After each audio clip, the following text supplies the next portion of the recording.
Official Rick Gates. The two were business associates prior to their work on the Trump campaign. The 12-count indictment against the two men focused on their years as political consultants and lobbyists working in Ukraine.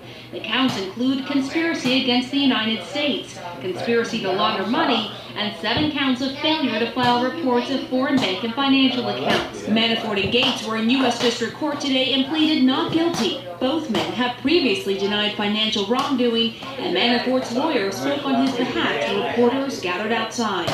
There is no evidence that Mr. Manafort or the Trump campaign colluded with the Russian government. The indictment alleges Manafort and Gates received tens of millions of dollars for their Ukraine work, and to hide that income, they laundered the money through, quote, scores of United States and foreign corporations, partnerships, and bank accounts, and includes details about their lavish lifestyle, that they use money from offshore accounts to pay for mortgages, luxury cars, and clothing, children's tuition, and home decorating. Activities that federal officials say were ongoing while both Manafort and Gates were working on behalf of the Trump campaign. In July, at Manafort's Alexandria, Virginia home, the FBI executed a so-called no-knock search warrant with guns drawn, seizing financial and tax documents. And today the government asked for bail, set at $2 million for Manafort and $5 million for Gates, with both men put on house arrest after surrendering their passports. The government argued today that they pose a flight risk. Great reporting, Pamela, and our entire team broke this story Friday night. We're very proud of you guys. Thanks very much for that. Now to the White House and the administration's reaction to the new charges in the Russia probe. Let's go to our senior White House correspondent, Jim Acosta. Jim, we heard a familiar take today that this is all much ado about really nothing, but there are some very, very significant developments. Absolutely, Wolf. And the White House was clearly back on its heels today after these indictments came down naming former Trump campaign chairman Paul Manafort and his top aide Rick Gates. The president appeared to be completely blindsided, though, by perhaps the biggest bombshell of the day that Pam just talked about, this plea deal with former campaign advisor George Papadopoulos. Behind the scenes at the White House here, I'm told Papadopoulos is being described as an overzealous volunteer. With the Russia investigation heading to court, the White House trotted out a stack of misleading talking points to downplay the first big moves from special counsel Robert Mueller. He responded the same way the rest of us in the White House have, and that's without a lot of reaction. We're not worried about it distracting because it doesn't have anything to do with us, because this is something that is action that took place outside of the campaign or campaign activity. That certainly echoes what the president tweeted about the indictments of former campaign chairman Paul Manafort and his deputy Rick Gates.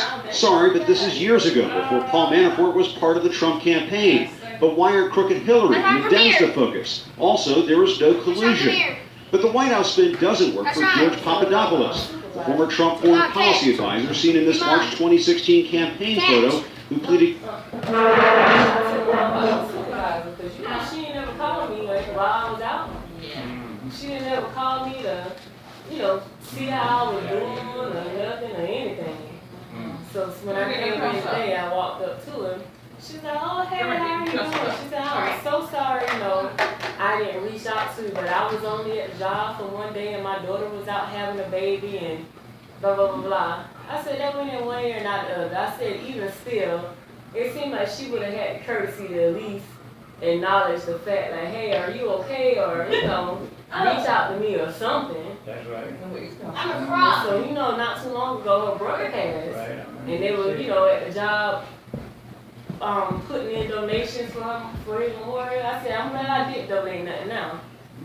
It's hard, be like that, but I'm glad I didn't. I'm glad I didn't go out there, put my money into no memorial. And you couldn't even acknowledge the fact that I was in a car accident to say, hey, are you okay or anything? What goes around comes around. She'll have something else one day coming up. Right. Especially if I called you and left a voicemail, to say, hey, I was in an accident. Right. And, it seems like even if you were at work that day, you still should have reached out. Enough, I told somebody else to tell you, call. Because the other people, on my team, when I told about the white lady that made the joke about she was the only cracker, she even texted me, later on after work, later on that evening, hey, I'm just checking to see if you're okay. And so it's not no excuse. I felt some kind of way about it, but I didn't say nothing. But it is what it is. But now you kind of And just know that's kind of how people are, especially, you know, the other kind. Right. That's kind of how they are, so. When they come back, they'll, you know, if something be about her, then I just wouldn't say nothing. You know, on her side. Yeah. Mm-hmm. So, Don't say nothing.